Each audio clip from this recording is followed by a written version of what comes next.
Hello again and welcome to Pearl Magazine. This year marks the 120th birthday of Hong Kong's iconic tram system. It's the oldest and largest public double-decker fleet in the world. And while it may be old, it's ahead of its time as a truly green form of transport. I sat down with Hong Kong Tramways Managing Director Paul Trivaudey to find out a little about the beloved transport's past as well as where it's headed.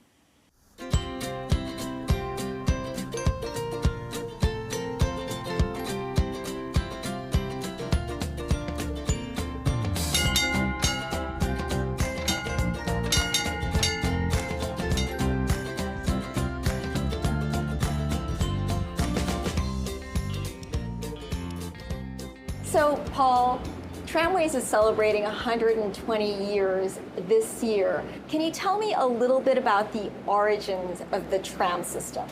So it has been decided in 1901 to build a tram system in Hong Kong.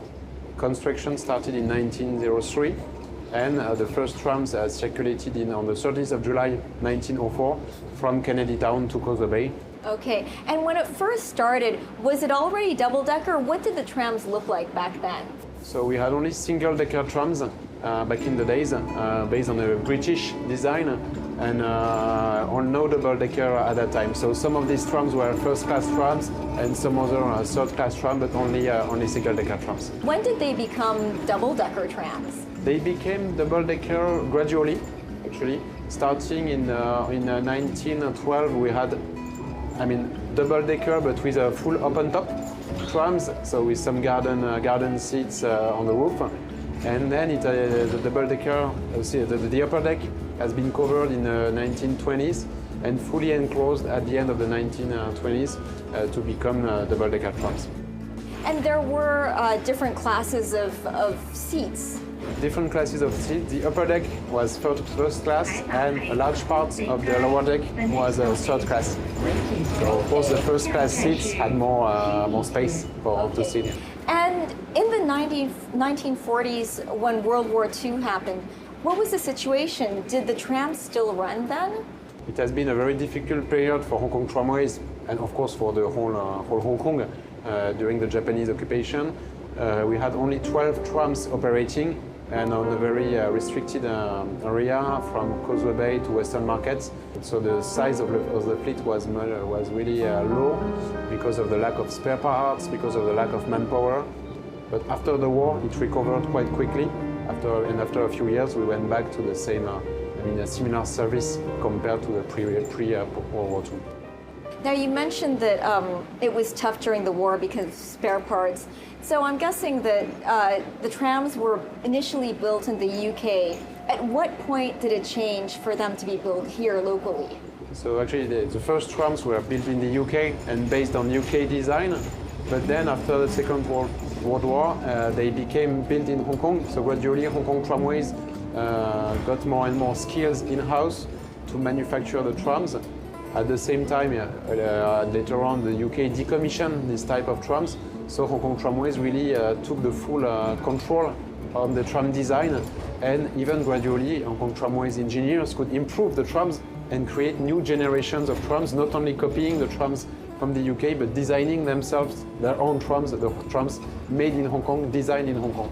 We're in an air-conditioned tram right now. Yeah. So what are some of the different tram styles that have seen the streets of Hong Kong? And now we are building the seventh generation of tram cars with aluminum structure, more sustainable, better quality motors, engines to be more energy efficient, better comfort and quality of service for the passengers. But there have been different generations of trams previously. And generation after generation, we try to improve the design, improve the performance, and improve the service to benefit the Hong Kongers. Okay. When it started, obviously, ESG wasn't even a term used. Today, it's everyone wants to tick all the boxes of an ESG company. How has Tramways managed to be so green all these years and still stay relevant? So you're right, Tramways have been running electric since the beginning. Since 1904, so we were maybe 100 years earlier than the rest of most of the transportation systems. We are also very green because we reuse most of the parts, a lot of parts from the old trams in the new trams, which is some kind of circular economy. Harder for us to improve because we are already running electric, so we cannot convert from fuel to regular fuel to electric. But we try to reduce our electricity consumption by using new motors, new materials, and so on. We also had our first carbon footprint assessment last year to better identify our direct or indirect source of greenhouse gases emissions. So even if we are among the best in class, we try to improve. And I understand you also are trying to hire more women. Can you tell me a bit about these steps that we're taking? There have been significant evolutions starting in the 1970s. So we hired the first women drivers, called the motor women, and we banned the classes, different classes in the trams, the class seats in the trams. And at the moment, we have around 13% of tram drivers, of women tram drivers, which is better than some of our competitors, but still not enough in our mind. So that's why we try to increase this share by recruiting more women. And it is about showing them that being a tram driver can also be a perfect job for women. It is also flexible. It can offer flexible schedules and a lot of advantages.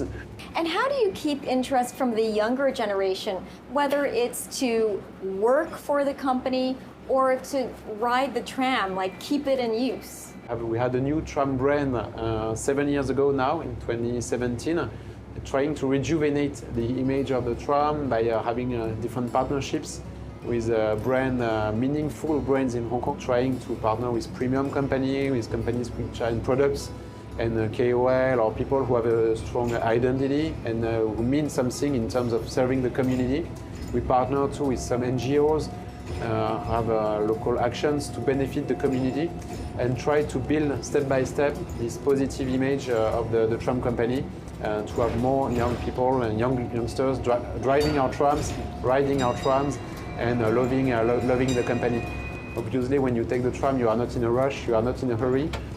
So we try to promote some sort of quality of life in Hong Kong, and especially to the young generations. That's great. And how are the tram numbers now? Are people still using it as much as they were pre-COVID? We are still lower than pre-COVID in terms of ridership. So it has been recovering post-COVID, but our ridership is still lower than 2019. We worked a lot on this to try to improve the service, to have more trams at peak hours, or have a better headway between trams. And actually, for short trips, trams are the fastest means of public transport in Hong Kong, even faster than MTR for very short trips. I would say less than two MTR stations. It's faster to take the tram, and you can enjoy the streets and have a look in the city. Open the window. It's much more pleasant. Yeah. And you also have the party tram and the tourist tram. How are those doing?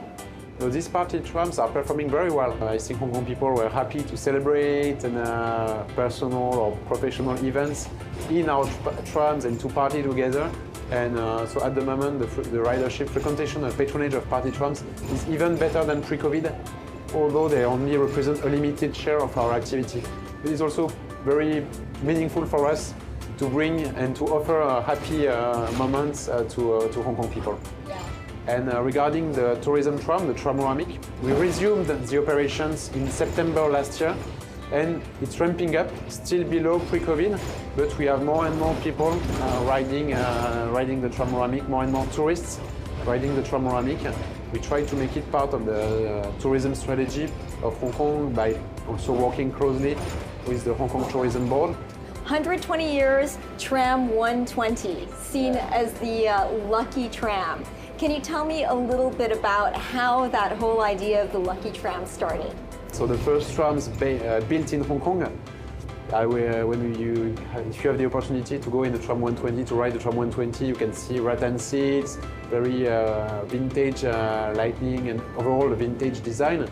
It is the same as it was 70 years ago. It is considered as a lucky tram by tram fans. Every time they see it or they have the opportunity to ride it, It is kind of a lucky day. We only have one. It rides almost every day like a regular commercial tram. You can take this tram for only $3 a ride, and it is well beloved. I don't know how it started, but it is extremely beloved by Hong Kong people. Thank you so much, Paul. Thank you very much, Melissa. When we come back, Hong Kong made collaborations for this special anniversary. Stay with us.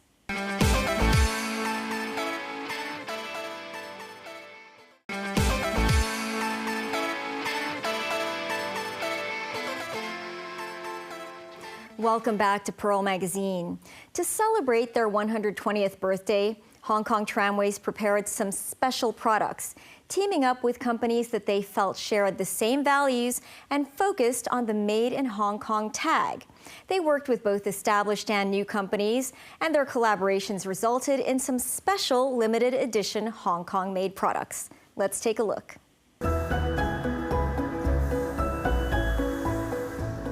Sustainability is one of Tramway's core values, making it a point to reuse as much of their materials as possible.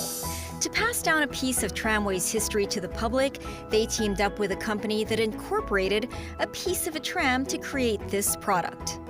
So we take it from the retired tram body, and then we chop it into 120 wood cube that with the processing of the candle, and they become the diffuser wood that people can drip into their own fragrances. Okay, so it's limited edition. Correct. Only 120, but it's already sold out. Crystal says they also teamed up with a local beer company that makes beer from unsold bread, part of the circular economy theme the company wants to grow. Like Hong Kong Tramways, we are something very classic, but we're looking for something innovative and willing to do this adventure with us. So that's why we have Brie on board, their startup brand. As our managing director also said, we are 120 years old startup as well. Naman Tekriwal, co-founder of Breer, said he and his partner founded the company in 2020 when they noticed a bakery on their university campus was just throwing away their unsold bread at the end of every day. And we got to know that even after the efforts of so many, wonderful NGOs and charities, there is so much bread which is still wasted in Hong Kong.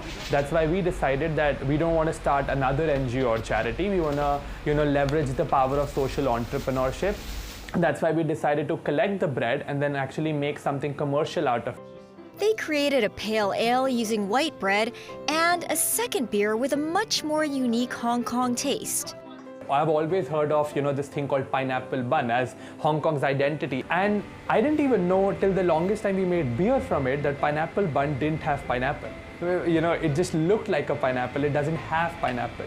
But then we wanted to utilize it actually because people have a nostalgic feeling attached to that bread, right? So our second beer which we made, which was our IPA, was made from the bolo bao, which is pineapple bun. And that is when we really started on this journey of not only using the plain white bread, but also, creating and crafting many different unique flavors which the Hong Kong market hasn't seen before.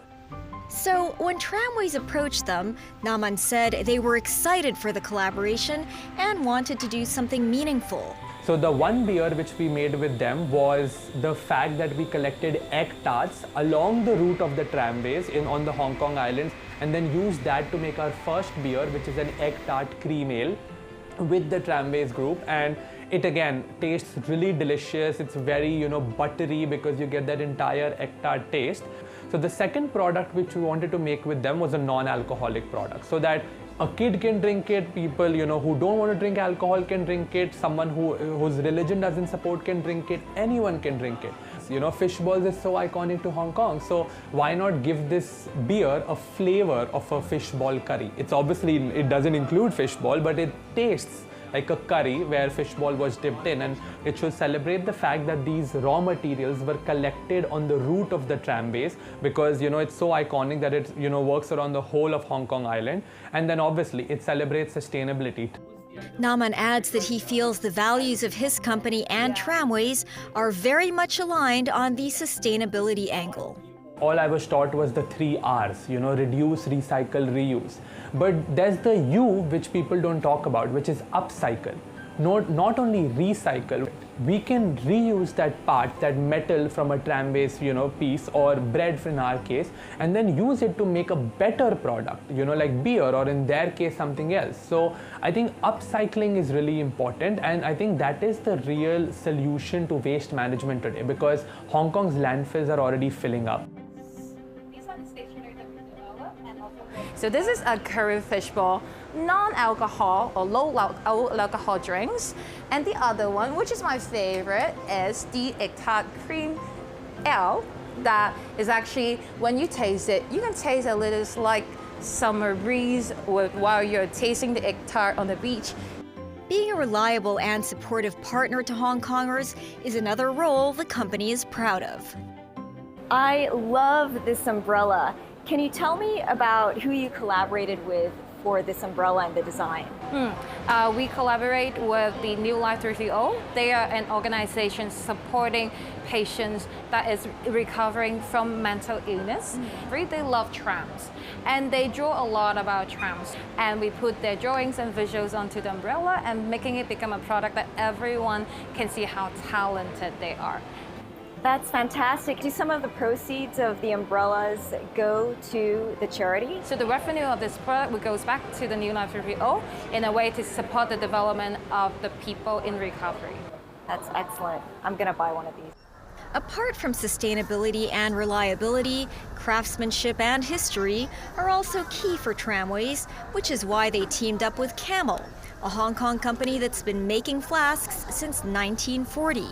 The camels, actually, they are one of the icons from Hong Kong industrial golden period. So whenever you see that the golden period of Hong Kong, made in Hong Kong industry, and they're still using the craftsmanship they have been using since 1940. And they have been doing it in a way to honor the quality and also safeguarding whatever they have been doing since the start of the brand. Actually resonate a lot with Hong Kong Tramways. I notice your flasks are all stamped, and this really makes them stand out and makes them tactile. Sure. How do you do this? You're right, it's stamped on. So from the flat sheet of metal, we would stamp actually the logo on first before we make them into a cylinder. So as you can see from here, we actually have a retired one, which we've replaced since. Is the stamp we call Dao Fu Yan as factory slang. This is how it's stamped onto the metal sheet, and then you get that 3D relief effect. Okay, interesting. And do you make these, or do you have a local company that makes these? Oh, no, actually, we actually engage a local metal worker, I would say. It's very much a skill set quite lost in Hong Kong. I don't think there are many left. And is this something you like to do, collaborate with local artists or artisans when you're working on this? Absolutely. We try our very best to engage local partners, be it something manufacturing process or even designers. The company was founded by Raymond Leung's grandfather. It's a good market because back then, as you said, resources are much more scarce. Hot water is hard to come by. So you may boil hot water for once a day, and then you keep it in a thermos flask for the entire day and for the family usage. My granddad came up with certain iconic things to us, like, for example, the vertical grooves that we have. That, in a way, is good for two things. One, it gives a special look to the flasks. Rather than just a cylindrical shape, there's some textures to it. At the same time, it stiffens the material, because back in the 50s, 60s, material is actually quite expensive. By actually giving it a slight fold, it stiffens the whole thing, so it's longer lasting, and that's what Camel kind of tend to be known for, long-lasting products. Quality, craftsmanship, and sustainability have allowed the company to evolve with the times. So these are some of your past products? Yes. Yeah. So for example, this kidney-shaped ashtray or coin tray, this what we mentioned earlier, they're made from scrap metals that we had lying around the factory. You don't want to waste materials because that's where your costs are. So we tend not to scrap things as much as possible. So these are little souvenirs that I'm sure they used to sell very well. And then here you have some other stamps. These look really old, these stamps. Yes, this one is actually says on the stamp 1953. Camel was engaged by maybe the government back then in the 50s to commemorate Queen Elizabeth II, the Yes. coronation. We made these flasks and they were given as gifts. This was definitely one of our, proud moments to be able to make this kind of product. Yeah, that's great. And you have more stamps. Yes, yes. These are hotel logos from all over the world because in the 70s and 80s, we sold a lot of these kind of coffee pots to around the world, mostly to hotels, and they would like their logos to be stamped on. Today, they're trying to appeal to a younger demographic, making more lightweight products. Insulated bottles, which you can put in your handbags, sports products, these kind of things. But there are newer things which we're doing, like putting a ceramic coating on the actual surface of the stainless steel. And new food jars from COVID period. We understood a lot of people are taking the food like in the 70s to work. So we brought out a new food jar called Tiffin, which are stainless steel, unbreakable, but we had a glass insert inside. So you still have that benefit of having a glass inner, but less breakable. And to appeal to coffee and tea drinkers who are particular about the taste of their coffee and still want a glass inner, they created this. So we brought out a product called Brew about 3-4 years ago, collaborating with a Hong Kong designer, that you could take your own coffee and have your own drip coffee outside of your home. Raymond says he enjoyed collaborating with Tramways for such a special occasion. As times change, these Hong Kong companies, the established and the new, are hoping to weather these changes and evolve with people's needs and tastes to stay relevant into the next century. That's Pearl Magazine for this week. Join us again, same time next week. Bye for now.